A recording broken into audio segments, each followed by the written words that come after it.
BFM Business, Intégral Bourse, jusqu'à 18h, le club de la bourse. À nos côtés, ce soir jusqu'à 18h, Béatrice Philippe, présidente de 4 Points AM. Béatrice, bonsoir. Bonsoir Grégoire. AM, je dis, AM, c'est 4 Points AM. Béatrice Philippe. François Jubin, président de Wise AM. François, bonsoir. Bonsoir Grégoire. Et Jacques Tébéka, directeur de la gestion de Monsartis. Jacques, bonsoir. Bonsoir. L'ambiance s'améliore. Tout à l'heure, un intervenant nous disait qu'on a une franche amélioration, une vraie amélioration de l'ambiance sur les marchés. Alors c'est un commentaire de marché assez immédiat que je vous demande, mais qu'est-ce que vous retenez là du comportement du marché aujourd'hui, hier, avant-hier? Est-ce que vous reprenez à votre compte, Jacques Tébéka, l'idée d'une franche amélioration, d'une ambiance qui s'améliore là sur les marchés aujourd'hui? Alors clairement oui, quand on regarde les indices. Je ne peux pas dire le contraire, puisque depuis quelques jours, en effet, la plupart des marchés ont enregistré une hausse significative qui nous fait sortir des points bas qu'on avait enregistrés ces dernières semaines. Après, si on veut prendre un tout petit peu plus de recul par rapport à la situation, il y a l'environnement économique, et là, clairement, depuis quelques mois, et même depuis l'année dernière, 2017, on a vu une nette amélioration avec une synchronisation de la reprise simultanée, etc., au niveau global, et une croissance qui est largement positive dans la plupart des pays. Et pour autant, en fait, si je reviens sur les marchés financiers, le début d'année a été assez chahuté de par des risques géopolitiques, des risques de guerre commerciale, notamment décrétés par Trump. Là où l'année 2017, à l'inverse, on avait cet environnement économique assez positif et le risque géopolitique a été assez faible. C'est vrai. Parce que, on a eu des tirs de la Corée du Nord, des essais de nucléaires, mais le marché n'a quasiment pas réagi à ce type de nouvelles. Donc, si on prend un peu de recul par rapport à ce changement, par rapport à ces nouvelles, à cet environnement macro qui reste très positif, mais ces marchés boursiers beaucoup plus chahutés, il y a un changement dans la psychologie des investisseurs qui se traduit par un peu plus de nervosité liée à un certain nombre de points, donc le risque géopolitique, et on arrive donc sur la partie guerre commerciale qui met en péril, je mets des guillemets parce que c'est peut-être un peu excessif, qui met en péril le cycle de reprise synchronisé dont je parlais précédemment, et également des niveaux de valorisation évidemment élevés, et surtout le point majeur, c'est que avec cette reprise qui a été mise en place, les investisseurs ont intégré que la croissance revenait, donc était positive, et en toile de fond des politiques monétaires qui resteraient longtemps, durablement accommodants. Et évidemment, plus on avance vers un cycle de reprise, plus on est sur une crête, avec d'un côté, si la croissance venait être encore plus positive, des risques d'inflation et donc de modification de politique monétaire, ou de l'autre, dans un contexte de resserrement de la politique monétaire aux États-Unis, des inquiétudes sur l'impact éventuellement sur la croissance des deux côtés. On est un petit peu en phase d'incertitude. Et donc ces différents éléments se sont traduits par un peu de stress en début d'année. Marché un peu lourd, quoi. Un marché un peu lourd, très lourd même. Très lourd, très lourd, parce qu'on a enregistré une baisse de plus de 10%. Du pic et évidemment, dans cette phase, il y a des phases de reprise. Mais le prétexte pour vous, c'est quoi? C'est vraiment le risque géopolitique, le risque commercial là, qui sert de prétexte au marché dans un sens ou dans un autre? C'est la détente de ces risques-là qui explique aujourd'hui, c'est ça. Voilà. Oui. Et probablement aussi des flux. Alors après, il y a toujours des notions quand le marché rebondit, il y a plus de flux à l'achat en moyenne, enfin en marginal qu'à la vente. Donc face à des baisses, dans un contexte de taux bas, des investisseurs qui reviennent sur le marché action qui a corrigé depuis le début de l'année. Donc il y a des facteurs techniques fondamentaux qui justifient en partie le rebond récent. Mais en toile de fond, toujours cette incertitude globale. Non, mais les sujets restent là, effectivement. Ils vont, ils viennent, mais ils finissent toujours par réapparaître un jour ou l'autre. Vos commentaires, François Jubin, sur le contexte immédiat des marchés. Là, quels sont les éléments qui retiennent votre attention de manière assez ouverte? Déjà, on avait, comme Jacques l'a souligné, on avait déjà des marchés qui avaient baissé au cours du premier trimestre. Donc, on a vu que Wall Street repartait, notamment les valeurs du Nasdaq qui avaient repris bien avant les valeurs européennes. Et là, on entre dans la période des résultats, de la publication des résultats. Donc, des résultats qui sortent de très très bonnes factures. On attendait 18%, on parle maintenant de 24%. Donc, on est au-dessus des attentes. Donc, tout ça, c'est quand même quelque chose qui nourrit le rebond des marchés qui avait été agité par les points dont avait parlé Jacques. Il y a un deuxième élément, c'est qu'on voit que depuis quelque temps, on a quelques données économiques aux États-Unis et en Europe encore plus, qui sont moins engageantes qu'elles ne le furent par le passé. Donc on se dit que finalement, le risque de taux d'intérêt, il est peut-être plus aussi présent qu'on pouvait l'imaginer. Donc tout ça, c'est un Vous êtes en train de nous dire quand même que les moins bonnes nouvelles économiques sont des nouvelles positives pour le marché aujourd'hui, paradoxalement, François. Oui. D'accord. Exactement.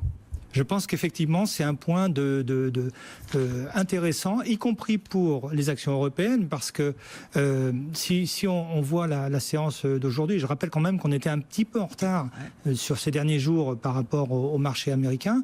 Je crois que les données qui nous rassurent aux États-Unis vont également être intéressantes pour le dollar. Et si on regarde ce qui s'est passé sur les indicateurs européens aujourd'hui, et depuis quelque temps également, eh bien finalement, on s'aperçoit que la politique de la BCE ne sera pas aussi restrictive qu'on pouvait l'attendre. En tout cas, tout ça, ça joue en faveur d'une accalmie sur les taux, et puis peut-être une bonne nouvelle sur le dollar. Ouais. Donc c'est bon pour les actions européennes. On écarte le risque de taux, le risque de surchauffe, et donc pas définitivement. Oui, mais... non, on n'en est pas là. On n'en est pas là. Ça va et ça revient. C'est toujours comme ça que ça fonctionne sur les marchés. Béatrice Philippe, vos commentaires, et puis allez, je cite quand même un tweet de Donald Trump aujourd'hui. Non, mais il donne le coup d'envoi de l'amélioration aujourd'hui sur Twitter, Donald Trump. Il tweet très rapidement: l'emploi va mieux. Alors on pourrait dire l'immobilier américain aujourd'hui, puisqu'il y a eu des indicateurs mis en chantier, permis de construire, qui se redressent assez nettement là sur le mois de mars. L'emploi, l'immobilier vont mieux. Les impôts ont été baissés. Profitez. On a l'impression qu'il, je sais pas, avec sa baguette magique là, qui donne au marché la direction du moment, Béatrice. Alors, effectivement, c'est dur de partir d'un tweet de Donald Trump, hein, quand même. Surtout après ce que Jacques et François ont dit, je suis d'accord. Effectivement, le marché était parti trop vite au mois de janvier, il a corrigé. Ce qui veut dire que les valorisations qui étaient un petit peu en pointe, il y a quand même eu des corrections sérieuses sur certains titres, qui fait que maintenant il y a des choses qui sont assez attrayantes à acheter. Alors Donald Trump, il tweet sans arrêt. Effectivement, les fondamentaux sont très bons aux États-Unis. Ils sont très bons. Les bénéfices qui vont sortir vont certainement être effectivement d'une facture extraordinaire. Ouais. Les valorisations, du coup, les PE vont être un peu compressés. Bon, ils vont être moins élevés, en tout cas sur les 12 prochains mois. Et les risques géopolitiques, alors effectivement, il y a le crainte d'une guerre commerciale qui, il y a quelques semaines, était vraiment la hantise. Moi, j'y crois pas trop. Je pense que Trump, c'est beaucoup de la posture, qui fait ça pour négocier, mais qu'il n'y aura pas de véritable guerre commerciale. Avant tout, une guerre de communication plus qu'une guerre commerciale. Parce que personne n'y a intérêt, ni les Américains, ni les Chinois. Donc, en fait, les éléments fondamentaux au niveau de la croissance économique synchrone, qui s'apaise un tout petit peu, ce qui n'est pas mauvais effectivement pour les taux d'intérêt, fait que c'est Goldilocks toujours. Oui. Hein, et donc profitez-en, enjoy. Profitez-en. Non, sur la géopolitique, ok, risque de guerre commerciale avec la Chine, personne n'y croit. Non, je voulais vous entendre quand même un instant sur Trump et la Russie, parce que il y a quand même une tension là assez extrême entre les États-Unis, l'Occident en général, hein, avec des foyers de tension qui se multiplient avec Moscou, l'affaire Skripal, l'ingérence présumée évidemment politique aux États-Unis, le Moyen-Orient et le conflit syrien, à tel point que les dernières sanctions prononcées par le Trump, entérinées par le Congrès américain contre la Russie, ont été reçues très violemment par le marché russe. Par le marché russe, oui. Alors, Trump, qui était... Enfin, c'est une valse hésitation sur la Russie. Un jour, c'est le grand amour, le lendemain, c'est les pires des pires. Il faut dire que la Russie est quand même, sur le plan économique, beaucoup moins importante que la Chine. Sur le plan politique, c'est important, mais je pense que ça affecte beaucoup plus la Russie, effectivement, ces sanctions, beaucoup plus que, je dirais, le reste du monde. Alors, ça impacte certains secteurs. Il est clair que la Russie peut riposter avec le gaz, mais sur le plan industriel, c'est plus rien la Russie sur le plan industriel. Donc finalement, c'est politiquement important, mais économiquement pas très important pour le reste du monde. Trump et la Russie, enfin l'Occident et la Russie, comment vous regardez le sujet, Jacques ? Alors, je suis d'accord, c'est du point de vue occidental, ce plan économique, je laisse de côté l'aspect militaire et autres, sur lequel je ne maîtrise pas les choses. Effectivement, l'impact est assez réduit. Donc, aussi bien du côté occidental, donc avec une part dans le commerce qui est assez faible, mais même si on regarde du côté russe, donc effectivement, la bourse russe, je crois, a perdu près de 7-8% et le rouble autant. Oh, ça a dû perdre plus de 10%. Plus de 10%. Un gros d'armes, mais je crois qu'aujourd'hui, on est à 7-8% par rapport au plus haut. Oui, c'est ça. Mais au pic au creux, c'était ça. C'est une bonne quinzaine, entre 15 et 20% accumulés, avec la moitié pour un effet devise contre euro. Et l'autre moitié pour la baisse des marchés. Mais il ne faut pas perdre de vue que simultanément, en tout cas dans le contexte actuel, le pétrole a beaucoup monté. C'est vrai. Qui est une part qui représente, je prends le point de vue russe, qui représente une part importante de l'économie russe. Donc voilà, il y a deux effets un petit peu qui sont plutôt de nature à s'annuler. Et donc, si on reste sur le plan économique, purement économique, pour les Occidentaux, le poids de la Russie est assez faible, donc peu d'impact. Et pour les Russes, il y a un effet compensateur qui, alors peut-être pas lié au conflit dont vous parliez, mais en tout cas qui en net vient compenser l'ajustement récent des prix russes, quoi. Voilà. C'est ça. Du rouble et du marché russe. Bon, le pétrole qui reste ferme. On est toujours proche des $72 pour le baril de Brent cet après-midi. Le rouble qui baisse encore un petit peu, mais le marché russe qui respire un peu mieux, puisque alors, on devait avoir, nous disait hier Nikki Haley, l'ambassadrice américaine à l'ONU, une nouvelle série de sanctions contre la Russie. Alors en lien cette fois avec des entreprises russes qui seraient elles-mêmes liées avec l'arsenal chimique syrien. Finalement, Donald Trump a décidé de reporter, décaler, suspendre cette série de sanctions. Donald Trump qui est en Floride aujourd'hui, qui reçoit le Premier ministre japonais Shinzo Abe. Les deux hommes s'entendent bien, ils aiment le golf. Et ça, c'est quand même un point fort. Donald Trump se détend un petit peu. Non, mais ils vont parler quand même de sujets sérieux parce qu'il y a la Russie, il y a la Syrie, il y a l'Iran qui va quand même très très vite revenir parce que Donald Trump doit donner ses décisions, sanctions ou non contre l'Iran mi-mai. Et puis bien sûr, avec le Japon, c'est le dossier nord-coréen du point de vue géopolitique qui sera bien sûr abordé avec toujours la perspective d'un haut sommet entre le dictateur nord-coréen et le président américain fin mai ou peut-être début juin. Donc la géopolitique qui va quand même continuer de nous accompagner pendant encore un bon moment. Les marchés en attendant se détendent, l'ambiance est un peu plus propice à la prise de risque. On voit le marché américain qui gagne 1,5%. Et puis en Europe, on va clôturer sur une belle hausse. Le CAC 5364 points désormais en hausse de 1%. BFM Business, Intégral Bourse, jusqu'à 18h, le club de la bourse. Dernier quart d'heure de séance pour les marchés européens. On est en train de parler de la météo sur la côte est des États-Unis avec Béatrice Philippe. Non, mais sérieusement, en plus, on sait que le premier trimestre américain est toujours affecté par des événements saisonniers. Alors, il y a toujours une saisonnalité, puis il y a toujours la question de la météo. Vous étiez juste en train de nous dire en antenne que vous aviez eu une tempête de neige par semaine, encore au mois de mars à New York, Béatrice. Des grosses tempêtes de neige, 25 cm.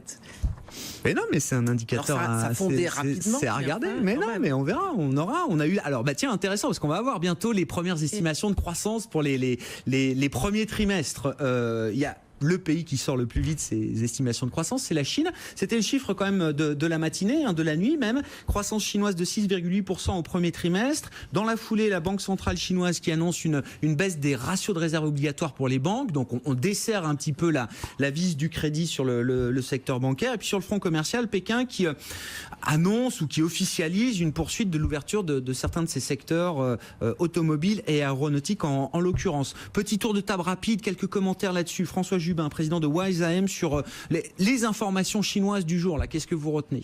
Elles sont bonnes. Elles sont bonnes parce que la croissance, c'est pas vraiment un chiffre qui est déterminant parce qu'on sait, on parle de manipulation. Bon, c'est très difficile d'avoir des informations sur juger en tout cas de la pertinence du chiffre de la croissance chinoise. Mais les ventes au détail sont là. Ouais.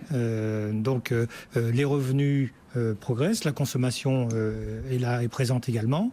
Vous soulignez des mouvements sur les réserves obligatoires qui sont à mettre en face de progression de crédit qui sont finalement mesurés. Donc on a là encore un message où on a le sentiment que la direction chinoise est aux manettes et qu'elle a un objectif qui est extrêmement clair et qu'elle le maîtrise.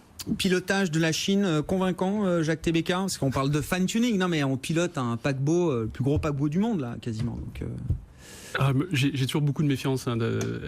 L'histoire nous enseigne que l'impression de pilotage d'une économie, qu'elle soit grosse ou petite, même aussi administrée que la Chine. Surtout quand elle est aussi administrée que la Chine, à un moment pose quelques problèmes. Alors sur le chiffre déjà de PIB, alors effectivement, François, je suis d'accord avec ce que disait François, il n'y a pas de surprise. Enfin, je veux dire, je rappelle juste, moi j'aime bien toujours rappeler cet élément de base. Là où les statistiques dans les autres pays développés sont plutôt développées, etc., avec des instituts statistiques dans tous les sens, etc., les chiffres du PIB sortent beaucoup plus tard. C'est les Chinois, comme vous le disiez en introduction, qui sortent les premiers la statistique. Donc on est le mi-avril, oui, c'est ça, le 17. Et ils sont capables de calculer le PIB qui se termine le 31 mars. C'est quand même assez exceptionnel d'un point de vue statistique, sachant qu'une partie des estimations se fait sur des sondages, remonter beaucoup d'informations. Enfin, imaginez tout le pilotage, moi, ce qui m'intéresse. Comment vous jugez le pilotage de l'économie chinoise aujourd'hui? Donc je reviens pas sur l'ensemble des chiffres qui sont très bons. Moi, je reviendrai juste sur un point qui me semble important dans ce pilotage dont vous parlez. C'est qu'aujourd'hui, l'économie chinoise est extrêmement endettée. Quand on regarde les ratios globaux de la Chine, privé et public, c'est ça. Privé comme public, c'est des niveaux d'endettement qui sont élevés. Alors, qui sont associés avec un niveau de croissance qui reste soutenu et des espoirs dans l'avenir qui sont assez forts de la part aussi bien des entreprises que des ménages, et donc qui les poussent à s'endetter. Mais voilà, c'est vraiment le point à surveiller. Au-delà des chiffres de court terme qui en effet sont bons, mais comme ils sont bons de manière générale, comme je le rappelais tout à l'heure, dans les autres pays. Donc il n'y a pas de raison que la Chine, qui est branchée sur le commerce international, ne bénéficie pas de cette envolée, de cette accélération de la croissance globale dont on parlait tout à l'heure. Le FMI a relevé d'ailleurs encore là, un certain nombre de ses prévisions. Le FMI, Banque mondiale, qui tiennent leur réunion de printemps cette semaine à Washington. Le FMI a publié ses nouvelles prévisions économiques pour les 2 prochaines années. Prévisions sur la croissance du commerce mondial qui accélère. Enfin, le FMI relève encore sa prévision de croissance pour le commerce mondial cette année à plus de 5% désormais. Sur la question de l'ouverture progressive, graduelle des secteurs industriels, automobiles, aéronautiques, c'est les 2 secteurs dont on parle aujourd'hui, avec des entreprises étrangères qui, à terme, vont pouvoir détenir plus de 50% dans une entreprise chinoise, dans ces secteurs-là aujourd'hui. Bon. Ça va dans le bon sens. Enfin, je demande. Bon sens, oui, je pose la question quand même, mais oui, ça va dans le bon sens. Il y a une petite étoile quelque part. Les Chinois, je sens bien la petite étoile avec la petite réserve. Donc c'est juste savoir qu'est-ce que ça nous dit. Est-ce que la communication maintenant elle est bonne? Et puis, est-ce que les entreprises européennes, américaines, occidentales vont en profiter là? Alors, on parlait tout à l'heure de guerre commerciale. Ouais. Donc, je pense qu'il faut remettre ça dans ce contexte avec les pressions de Trump, le discours assez va-t-en-guerre de Trump. Et peut-être c'est une petite concession faite dans cette ambiance en disant oui, regardez, nous on fait nos efforts, on s'ouvre davantage. Et donc on est dans ce jeu aussi, dans cette posture politique. Donc on est les gentils, vous êtes les méchants, quoi. Voilà, il y a un peu de ça. Il y a un petit peu de jeu de rôle. Mais d'un point de vue purement économique, hormis les petites étoiles annexes et autres à l'annonce, donc que je ne connais pas et donc je ne commenterai pas, la nouvelle est bonne. C'est une bonne nouvelle. Bon, François et puis Béatrice. Oui, sur l'endettement, je pense que on en a beaucoup parlé déjà tout au long de l'année 2017. Très honnêtement, si on compare l'endettement chinois privé et public à l'endettement qu'on a dans les pays développés, franchement, il n'y a pas de quoi s'inquiéter. Vraiment, on a des ratios qui sont à peu près similaires, voire dans certaines économies développées qui sont plus inquiétants. Regardons le Japon, par exemple. Personne n'a rien à redire sur cette histoire-là. Donc, oui. En tout cas, pour le moment, ça n'inquiète pas les marchés sur ce sujet-là. Non, c'est vrai. Donc voilà. Et puis, je pense que la Chine s'inscrit résolument dans l'organisation d'une économie mondiale. Et donc, elle va donner des signes d'ouverture. Elle va effectivement, comme le soulignait Jacques, montrer que elle va jouer, elle va remplir sa part du jeu. Béatrice, sur la Chine. Il ne faut pas oublier qu'à Davos, c'est le président chinois qui était le grand chantre du libre-échange. Et l'Amérique qui était au contraire protectionniste.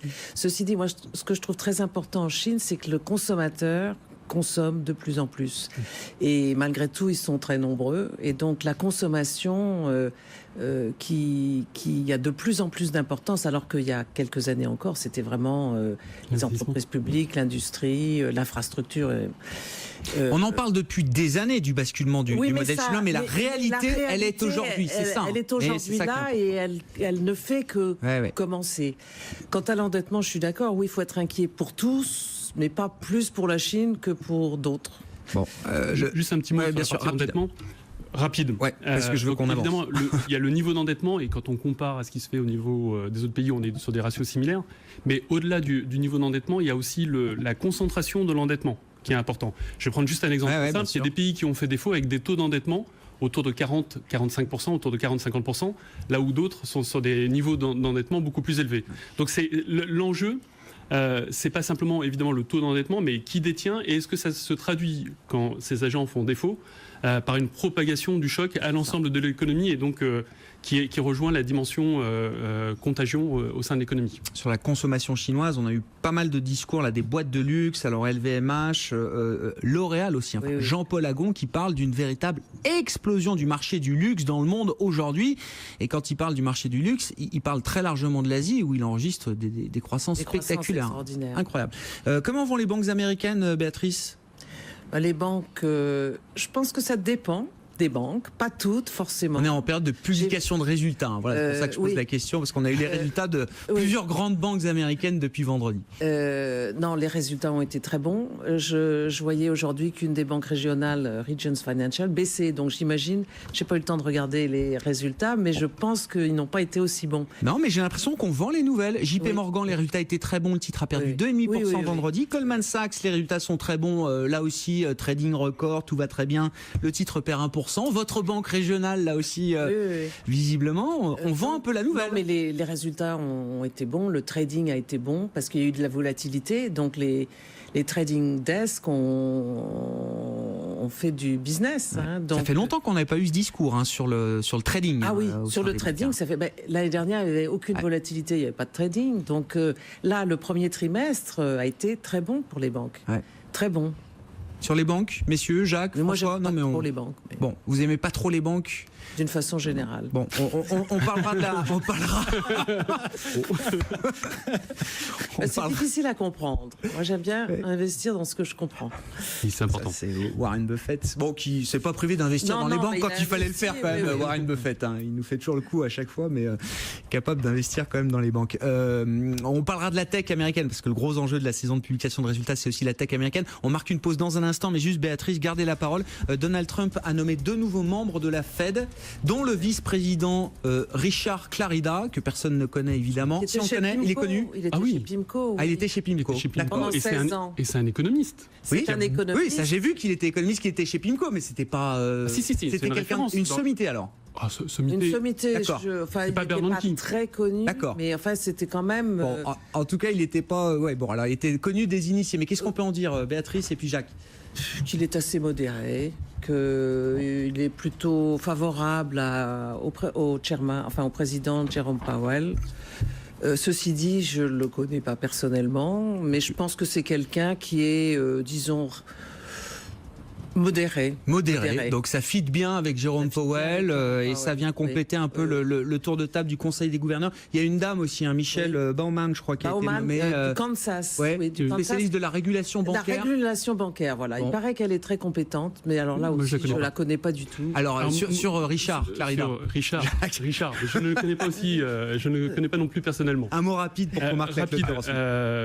Donc c'est une surprise par rapport à Powell, qui n'est pas du tout économiste, qui n'est pas du tout dans le milieu bancaire et financier, Powell. Donc c'est quelqu'un qui est un économiste, Clarida, qui a beaucoup travaillé sur la politique monétaire et entre autres sur des règles type règles systématiques de fixation des taux. Et un de ces papiers qu'il a publié récemment, c'était pour montrer que le taux neutre aux États-Unis, qui historiquement était plutôt autour de 4, il est plutôt revenu à 2. Donc ça se traduit par une modération. Oui. Enfin, effectivement, ça va dans le sens d'une modération en matière de politique économique. Après, ça ne présage pas de ce qu'il fera dans l'avenir. Je rappelle juste rapidement Bernanke, qui a été nommé au moment de la crise financière, la grande crise financière de 2007-2008, a fait la plupart de ses travaux sur la crise de 29. Et les premiers mois de la crise, il a dit non, mais pas de sujet, il ne se passe rien, vous inquiétez pas. Donc c'est pas parce qu'on a été un universitaire reconnu expert qu'on est capable aussi de prendre les bonnes décisions par la suite. Voilà, même si derrière Bernanke a pris les bonnes décisions. On marque une pause, on se retrouve dans un instant, on va clôturer ensemble cette séance en Europe. On gagne plus de 1% sur les indices européens. À tout de suite. Fin de séance sur les marchés européens. Nos 3 invités sont toujours avec nous en plateau, évidemment, jusqu'à 18h pour commenter l'actualité du moment. Il nous reste pas mal de choses à voir. Je veux qu'on parle des techs. Netflix qui s'envole de 8% sur le marché américain. Enfin, après déjà repris 60% en 3 mois depuis le début de l'année. Plus que doublé en 2017. Enfin bon, bref, c'est incroyable l'histoire de Netflix aujourd'hui. Alors, complète, de plus en plus décorrélée d'ailleurs des autres grandes GAFA, Facebook, Amazon, Google, qui ont quand même un peu ralenti le rythme de progression ces derniers temps avec quelques affaires là qui tournent autour de ces grands noms. On pourra en reparler dans un instant, mais d'abord le marché parisien concrètement qui gagne 1%, le CAC à 5361 points et Jean-Luc Hussac avec nous en duplex chez Perceval Finance Conseil. Jean-Louis, vous parliez tout à l'heure de vraie amélioration sur les marchés, sachant que la question du potentiel devant nous est pas encore tout à fait claire. Oui, c'est le moins qu'on puisse dire. Donc à chaque fois qu'on a comme ça une reprise comme celle-ci, c'est la même question ces derniers temps. C'est quoi ? Il y a des forces de conviction derrière, il y a des gérants qui sont à la manœuvre, qui pensent que le marché peut monter à 5005, 5006, 5007, ou bien cette phase de reprise, elle est essentiellement technique et les achats sont plutôt issus de contraintes, c'est-à-dire des vendeurs à découvert qui se rachètent, une gestion de delta un petit peu plus importante sur des ventes de call, ils achètent des futurs pour se protéger, surtout que l'échéance c'est vendredi. Donc voilà, force technique ou force fondamentale, et évidemment de là on aura la réponse sur le potentiel. En général il faut au moins un ou 2 jours, tout ne se fait pas en une journée. Bon, c'est bien, on a, si vous voulez, eu ce signal de reprise au-dessus de 5290, 5003. Il a eu du mal à s'enclencher, c'était très laborieux, puis aujourd'hui, voilà, c'est pas mal. Mais c'est comme d'habitude, c'est-à-dire c'est tout ou rien. Maintenant, qu'est-ce qu'on observe ? Un marché très régulier, beaucoup de valeurs qui sont arbitrées, des paniers, parce que les hausses sont très régulières. Et paradoxalement, le plus fort volume, c'est Vivendi, et c'est moins 1,7 à moins 1,3 pour l'instant. Alors bon, voilà, c'est pas formidable que le plus fort volume sur les actions du CAC soit une baisse.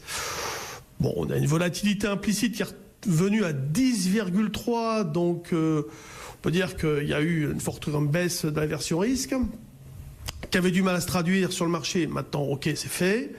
LVMH a distribué aujourd'hui, donc là il y a 4 points, donc c'est toujours un truc qui impacte un peu le CAC 40, 0,08 on va dire, donc à rajouter à la performance de la journée. Bon, c'est bien. Moi je pense qu'il y a une grosse barrière quand même autour de 5390, 5400. Voilà, maintenant on va observer que font les grandes gestions, que font les acteurs fondamentaux, parce que là je pense qu'on a quand même, encore une fois, des intérêts spéculatifs qui restent assez prépondérants.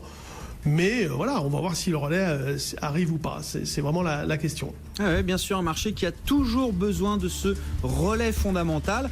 C'était vrai à la baisse, hein, et Jean-Louis, vous avez été constant sur ce point. Chaque fois qu'on baissait, quitte à revenir sur des niveaux de danger autour de 5000 points, on voyait jamais de relais fondamental, de programme de vente fondamentale se mettre en place derrière. Et la même question se pose alors que le marché est en train de repartir de l'avant. Un CAC 40 qui remet quand même les compteurs à zéro depuis le début de l'année, qui repasse même en positif depuis le 1er janvier.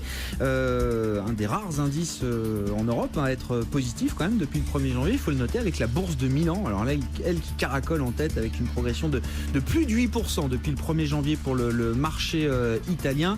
Et ce soir, le CAC qui termine donc sur une note positive, hein, comme l'ensemble des marchés européens, plus 0,76% à l'arrivée pour l'indice parisien, 5353 points. Vous étiez un peu chafouin avec Vivendi, Jean-Louis, effectivement, Vivendi qui signe la plus forte baisse du CAC, moins 1,4%, dans des volumes volume fourni. Vivendi englué dans ses affaires italiennes, qui publiait ce matin un communiqué pour défendre sa stratégie chez Telecom Italia face à des adversaires qui critiquent aujourd'hui Vivendi, et notamment le fonds activiste Elliott, qui lui aussi est actionnaire de Telecom Italia. Quelques prises de profit sur des valeurs qui ont beaucoup monté encore ces derniers temps. Un Kering, moins 0,3%, LVMH. Peut-on parler de prise de profit? Moins 0,02% pour un titre comme LVMH, qui doit gagner déjà peut-être plus de 15% depuis le début de l'année. Donc juste une pause pour LVMH. Et puis on reconsidère certains dossiers. Alors le secteur foncier qui est recherché de manière assez récente, avec des taux d'intérêt qui restent très très bas. 10 ans allemand toujours scotché autour de 50 points de base. Unibail-Rodamco progresse de plus de 3% ce soir. On parlait de la Chine qui donne des gages sur l'ouverture de ses secteurs automobiles et aéronautiques aujourd'hui. Ouverture évidemment aux entreprises étrangères qui pourront à terme détenir plus de 50% dans leur co-entreprise, dans leur filiale sur place. Le titre Airbus gagne près de 3% ce soir. Peugeot gagne plus de 2%. Dans cette ambiance qui se détend, les valeurs cycliques liées aux matières premières ont été plébiscitées par les investisseurs. On voit ArcelorMittal qui gagne un peu plus de 2%. Et puis quand même les résultats d'entreprise qui sont les juges de paix du moment. Alors Goldman Sachs, les résultats sont très bons, mais on vend un peu la nouvelle. On a vu un peu les mêmes réactions de marché sur les résultats des autres grandes banques américaines ces derniers jours. Netflix, telle une fusée qui poursuit sur son parcours, plus 8%. Et puis quand même dans le secteur de la publicité, alors que la semaine était compliquée, on a l'affaire WPP qui a plombé le titre WPP, un peu le secteur hier. Aujourd'hui, Omnicom, un des 3 grands groupes mondiaux de publicité, a sorti des résultats trimestriels supérieurs aux attentes. Omnicom progresse de près de 3% à Wall Street cet après-midi. Et par sympathie, on voit quand même des titres en Europe qui réagissent positivement. Exemple Publicis qui progresse de 2% cet après-midi. BFM Business, Intégral Bourse, on refait la séance. On refait la séance, nos invités en plateau, Béatrice Philippe, présidente de 4 Points AM, François Jubin, président de Wise AM, et Jacques Tebeka, directeur de la gestion de Mansartis. Je transmets la question de Jean-Luc Hussac. Enfin, vous l'avez entendu, que font les gestions aujourd'hui? Juste un petit mot, effectivement, par rapport à la situation de marché et par rapport aux initiatives que vous avez pu prendre, que vous ambitionnez de prendre. Qu'est-ce qu'on peut dire à ce sujet chez Mansartis, Jacques? Alors, nous, ce qu'on a plutôt fait récemment, il y a quelques mois, c'est plutôt de réduire nos expositions, donc de prendre nos bénéfices dans un marché qui a plutôt eu un début d'année rapide. Donc ça a été de prendre nos bénéfices et pour l'instant, donc pour répondre rapidement, pas de repositionnement. Qu'est-ce qui vous freine encore aujourd'hui là pour reprendre position là? Les marchés sont revenus sur les niveaux, ont repris une grande partie de la baisse qui avait été initialement mise en place, générée. Donc pour l'instant, on revient sur les niveaux antérieurs, donc on n'a pas de velléité à revenir aujourd'hui sur les marchés de manière très significative, plus agressive. D'accord, je comprends. Pour répondre rapidement. Oui, mais c'était très bien, c'est clair comme commentaire. Je ne veux pas qu'on rentre forcément plus dans le détail. François, qu'est-ce qu'on fait chez Wise AM en ce moment? Chez Wise AM, on s'est repositionné il y a quelque temps lorsque le marché a corrigé. On a pris des foncières également parce qu'on estimait que le mouvement de taux d'intérêt était déjà bien mûr. On a pris également des marchés émergents. Et là, on est malheureusement, on ne peut pas avoir raison tout le temps. On voit que sur les marchés émergents, on peine, rien d'inquiétant pour le moment, mais on voit bien qu'on a des difficultés à accrocher le reste des wagons. Donc voilà, aujourd'hui, on se laisse porter et je pense que l'embellie que nous connaissons, à mon avis, elle va avoir effectivement à un moment donné un plafond parce qu'on va buter sur des contraintes quand même de valorisation qui ne sont pas loin d'être résolues, notamment sur le secteur de la technologie. Eh bien, allons-y sur la tech, c'est parfait comme transition. Béatrice Philippe, non. Alors, on parlait des réactions de marché sur le secteur bancaire qui sort d'excellents résultats, mais on voit des réactions de marché plutôt négatives. Encore Goldman Sachs actuellement qui perd 1,5% après de très bons résultats. Comment est-ce qu'on attend les résultats des grandes valeurs technologiques? Je regardais l'enquête mensuelle de Bank of America Merrill Lynch auprès d'un grand nombre de gérants dans le monde.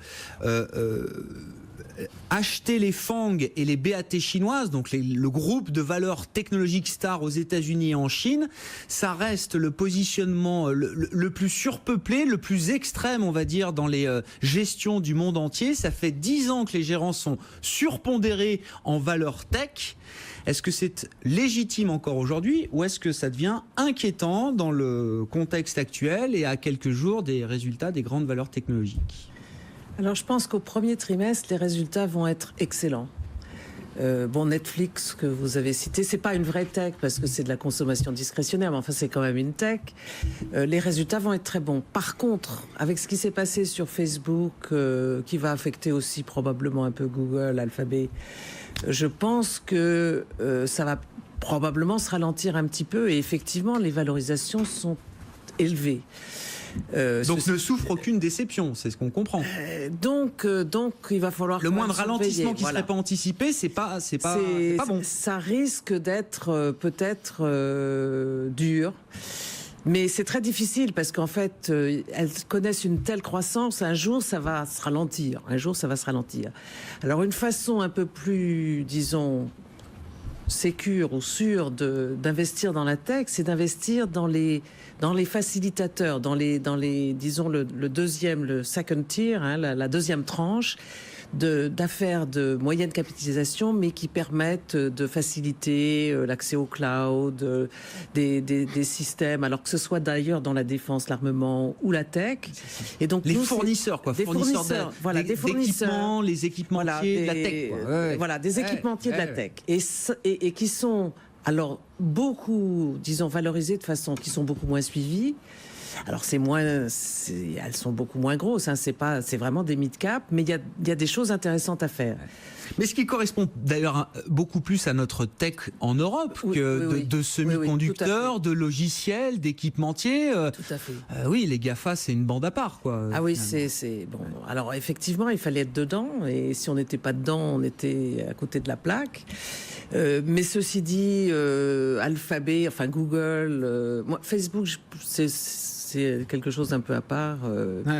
Mais Apple n'est pas cher, mais Apple, ça va pas continuer éternellement non plus. Donc.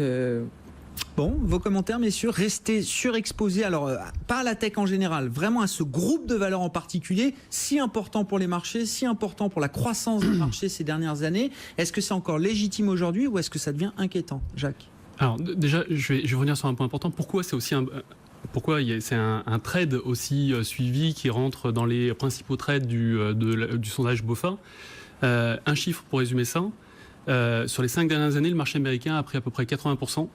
30% viennent du secteur techno. Donc pas loin de la moitié de la performance. Sur 5 ou 6 titres. Et en plus, si on concentre, là je prends juste le secteur techno au sens geeks du terme, donc si on concentre, c'est encore plus important que le chiffre que je viens de donner. Donc qui explique la hausse du marché américain, non seulement du marché américain en absolu, mais quand on regarde même sur les dernières années, le marché américain a surperformé en devise locale, toujours. Donc la performance en dollars du marché américain versus marché européen, mais d'autres marchés, les autres places. Et l'essentiel de la surperformance s'explique par le comportement de ces valeurs-là. Donc ça justifie pourquoi aujourd'hui la plupart des investisseurs zooment sur ces valeurs qui en plus sont perçues comme étant l'avenir. On est dans la révolution technologique 2.0 avec la fameuse bulle Internet, etc. Qui est revenue.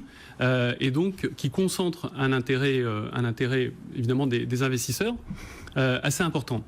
Donc ça c'est le premier point. Deuxième point, et j'y ai partiellement répondu, c'est des valeurs qui sont sur l'avenir, donc c'est de nouveaux modes de consommation, d'échange, etc. Donc évidemment elles vont jouer un rôle du digital. Enfin je vais pas passer en revue toutes ces valeurs. Et donc qui sont non seulement elles jouent un rôle important, mais elles sont susceptibles dans l'avenir de continuer à jouer ce rôle important. Toutefois, il y a 2 points de faiblesse qui semblent émerger aujourd'hui.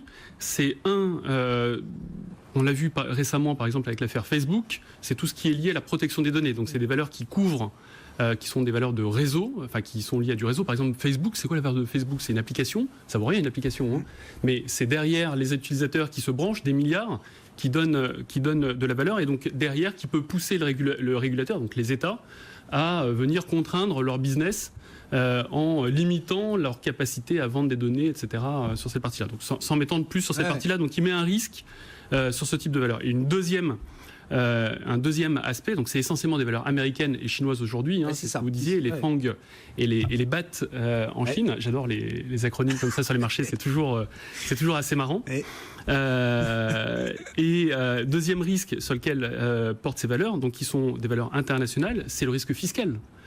Le débat, par exemple, qu'on a aujourd'hui en Europe, c'est ces valeurs aujourd'hui qui échappent quasiment totalement à l'impôt.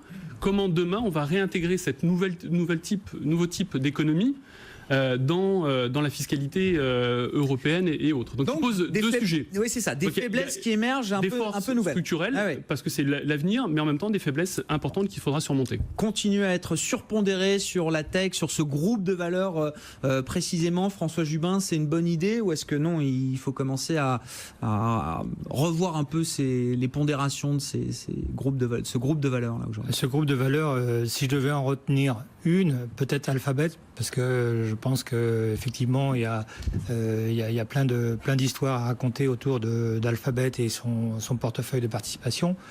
Mais pour le reste, je sais pas, regardons Facebook, 50% de taux de marge. Est-ce que vous pensez que le taux de marge de Facebook va pouvoir être maintenu à ce niveau-là dans les années à venir? Si vous répondez par la négative, faut pas y être. Amazon, superbe modèle, superbe valeur, taux de marge 2%. Donc si vous pensez que Amazon va être capable de passer des taux de marge de 2 à 7, voire 10%, très bien, restez sur Amazon. Mais je doute que sur son panier d'activité, ils réussissent à obtenir ces éléments-là. Donc clairement, nous, on est en dehors de ces secteurs-là. Ça, c'est une évidence. Oui, c'est ça. Pas en dehors de la tech, c'est ça que je veux bien. Si, en dehors de la tech globalement, ou comme le disait, faut qu'on marque une pause, mais voilà, on parle juste de ce groupe de valeurs ou de la tech en général? Alors, de la tech en général sur les grandes valeurs, parce qu'effectivement, si on prend le Nasdaq 100, on est très cher. Mais comme le disait Béatrice, si on va dans des aujourd'hui nos small cap européennes qui sont aussi des modèles tech. De toute façon, les modèles de croissance aujourd'hui dans l'Europe ou les États-Unis sont souvent des modèles qui sont inspirés de modèles disruptifs, de technologies. Donc il faut aller chercher ces valeurs et il faut descendre dans les tailles de capitalisation. Bon, les FANG qui se portent plutôt bien aujourd'hui, Netflix, qui la fusée du moment au sein de ce groupe de valeurs, le titre Netflix qui bondit de plus de 8% après ses résultats trimestriels publiés hier soir. On aura IBM ce soir et puis les grandes valeurs tech qui poursuivront leur publication. Alors ce sera plutôt la semaine prochaine pour les valeurs qu'on attend, type des Apple, type des Facebook, évidemment, qui sera particulièrement suivi sur ce premier trimestre. Le CAC à l'arrivée ce soir, plus 0,9%, plus 0,76%, pardon, 5353 points. Une pause et on retrouve nos invités dans un instant pour conclure ce club de la bourse. BFM Business, Intégral Bourse, jusqu'à 18h, le club de la bourse. Quelques minutes en compagnie de nos invités. Rapide tour de table sur la séquence européenne d'Emmanuel Macron. Alors, il était devant le Parlement européen ce matin, mais il sera surtout à Berlin jeudi pour tenter de relancer les projets de réforme de la zone euro aux côtés d'Angela Merkel. Jacques, est-ce qu'on retombe dans le scénario d'un blocage politique là, de la zone euro Non, c'est pas un risque, mais l'Europe a besoin d'avancer. Enfin, on en parlait en off. L'Europe a besoin d'avancer pour se construire face à des blocs importants autour d'elle. Et donc, c'est un enjeu très important pour l'Europe. Mais c'est pas un enjeu de courte vue immédiat pour les marchés des investisseurs. Non, aujourd'hui, l'enjeu n'est pas là. Ce que regardent les investisseurs, c'est plutôt ce que fait la Banque centrale européenne. C'est ça. C'est quand elle va arrêter son quantitative easing. Ça, c'est des enjeux importants pour les investisseurs. La construction européenne, je pense que tout le monde l'a intégré. Enfin, tous les investisseurs ont intégré que c'est un enjeu de moyen-long terme. Bon, long terme. Alors, moi, je pose le problème un peu de manière immédiate, mais il y a un sommet Conseil européen fin juin où on est censé, l'Allemagne et la France, venir avec une feuille de route nouvelle, claire, précise de comment est-ce qu'on avance. Bon, à ce stade, c'est difficile de savoir si on aura des éléments très tangibles d'ici quelques semaines. François Jubin, un commentaire? Notre président pousse pousse, Ouais. mais malheureusement, c'est pas facile de faire bouger nos amis européens. On sait que Angela Merkel est un peu gênée dans son propre pays. Non, ce que j'ai retenu de son intervention, c'est cette ligne de mire sur les élections 2019. Ouais, élection européenne. Élections européennes de 2019. Et là, moi je trouve qu'il a bien posé l'enjeu qui est celui de créer une Europe qui soit dynamique face à deux superpuissances que sont les États-Unis et la Chine. Question de la place de l'Europe face aux deux blocs que vous décrivez, Jacques Tébéka, François Jubin. Et pour conclure, Béatrice Philippe, sur l'Europe, comment est-ce que vous regardez la séquence européenne ? Je pense que Macron, notamment s'il réussit sur le plan intérieur avec les grèves en cours, a vraiment le rôle de leader pour l'Europe, qui est extrêmement important. Donc pour moi, c'est vraiment un point d'inflexion où il réussit et il arrivera à emmener les autres Européens. Et c'est la perception des investisseurs étrangers qui pourrait fondamentalement changer, vous dites, vis-à-vis de l'Europe ? Je pense personnellement que c'est très important. Alors les Américains, bon, le problème c'est que ça les intéresse. Ils regardent surtout l'Amérique et la Chine, mais pas beaucoup l'Europe. Ne rêvons pas alors, ne rêvons pas, d'accord. Ne rêvons pas. Mais je pense que pour l'Europe, c'est extrêmement important. Ouais. Merci beaucoup, merci à vous trois d'avoir participé à ce club de la bourse. On se retrouve demain évidemment pour la suite d'Intégral Bourse. Les discussions qu'on mène sont en suspens, voilà, vont continuer avec d'autres et vous qu'on retrouvera évidemment rapidement, je l'espère. Jacques Tébéka qui est avec nous ce soir, directeur de la gestion de Monsartis, Béatrice Philippe, présidente de 4 Points AM et François Jubin, président de Wise AM. Le CAC à l'arrivée ce soir plus 0,76%, 5353 points. À demain 15h30 sur BFM Business. BFM Business, Intégral Bourse, jusqu'à 18h, la bourse en temps réel.